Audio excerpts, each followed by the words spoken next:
देशाला स्वातंत्र्य मिळाल्यानंतर हिंदी चित्रपटसृष्टीने वेग घेतला। विविध चित्रपटांद्वारे अनेक नवनवे चेहरे रुपेरी पडद्यावर आणले। मात्र त्यामध्ये लोबस चेहरा, बोलके डोळे आणि सहज सुंदर अभिनय यांच्या जोरावर हिंदी चित्रपटसृष्टीमध्ये स्वतःचं वेगळं स्थान निर्माण केलं ते अभिनेत्री नूतन यांनी। रसिकांची पावलं थिएटरकडे वळवण्याची ताकद ज्या मोजक्या अभिनेत्रींकडे होती त्यापैकी एक असलेल्या नूतन यांनी केलेल्या अनेक चित्रपटातील भूमिका आजही रसिकांच्या हृदयावर अधिराज्य गाजवतात। अप्रतिम अभिनय कौशल्य आणि प्रतिभेच्या बळावर हिंदी चित्रपटसृष्टीला वेगळ्या उंचीवर नेऊन पोहोचवणाऱ्या नूतन यांच्या आजच्या जयंतीनिमित्त त्यांच्या चित्रपट कारकिर्दीवर बी न्यूजचं हे विशेष वृत्त। तू प्यार का सागर है,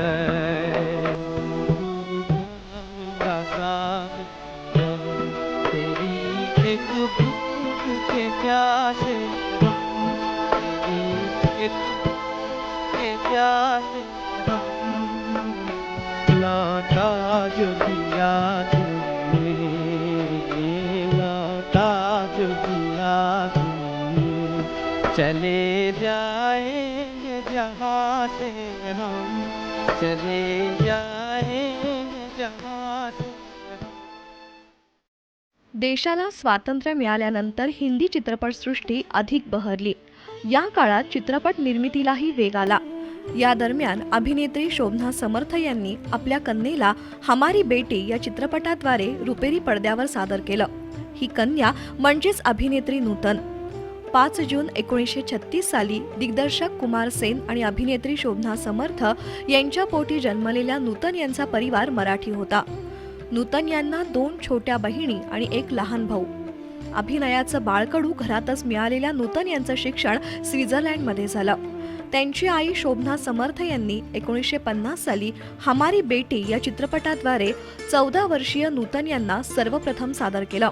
त्यानंतर हम लोग आणि नगीना या चित्रपटात काम करत असतानाच नूतन यांना मिस इंडियाचा बहुमान प्राप्त झाला। चित्रपटाद्वारे मोठी रसिक मान्यता मिळवलेल्या नूतन यांनी 1955 साली सीमा या चित्रपटात एका गुन्हेगार महिलेची भूमिका केली होती। या भूमिकेला समीक्षकांसह रसिकांनीही डोक्यावर घेतलं आणि सर्वश्रेष्ठ अभिनेत्रीचा पहिला फिल्मफेअर पुरस्कार नूतन यांनी मिळवला। बड़े झूठे मनमोहना, बड़े झूठे, हार के हार नहीं माने, हार के हार नहीं माने, मनमोहना मोहना। त्यानंतर 1957 साली नूतन यांनी दिल्ली का ठग या चित्रपटात बिकनी घालून केलेल्या सादरीकरणामुळे पूर्ण देशभर खळबळ उडाली होती। तर पेंगेस्ट आणि विमल रॉय दिग्दर्शित सुजाता चित्रपटात त्यांच्या भूमिका अत्यंत हृदयस्पर्शी होत्या। 11 ऑक्टोबर 1959 साली नाविक दलातील लेफ्टनंट कमांडर रजनीश बहल यांच्याबरोबर त्यांचा विवाह झाला। 1961 ला त्यांच्या घरी मोहनीशचा जन्म झाला। मोहनीशच्या पालनपोषणासाठी काही काळ चित्रपटसृष्टीपासून लांब राहिलेल्या नूतन यांनी 1963 साली पुनर्पदार्पण केलं। रोमॅन्टिक कॉमेडी असलेल्या तेरे घर के सामने आणि बंदिनी या त्यांच्या चित्रपटांनाही मोठं यश मिळालं। विशेषतः 1970च्या दशकात तर नूतन यांची लोकप्रियता शिगेला पोहोचली होती। सदाहर, साजन बिना सुहागन, कस्तुरी, मैं तुलसी तेरे आंगन की यासारख्या एकाहून एक सुपरहिट चित्रपटांनी नूतन यांच्या कारकिर्दीवर सोनेरी कळस चढवला।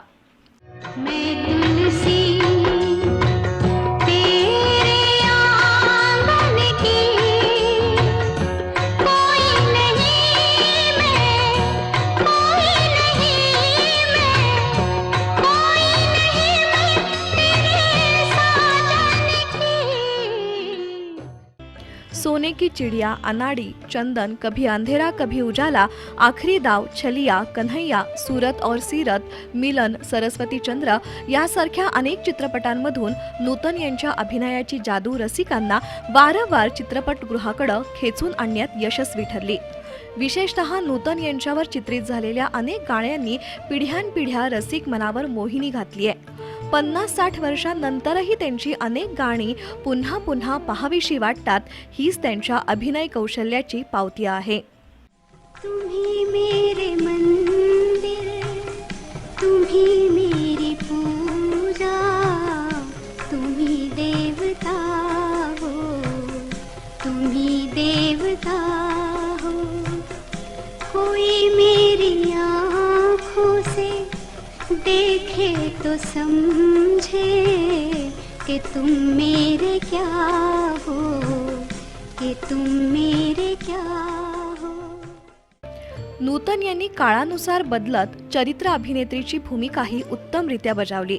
मेरी जंग, कर्मा, 1991 साली नसीबवाला आणि इन्सानियत या चित्रपटातील त्यांच्या भूमिकाही गाजल्या.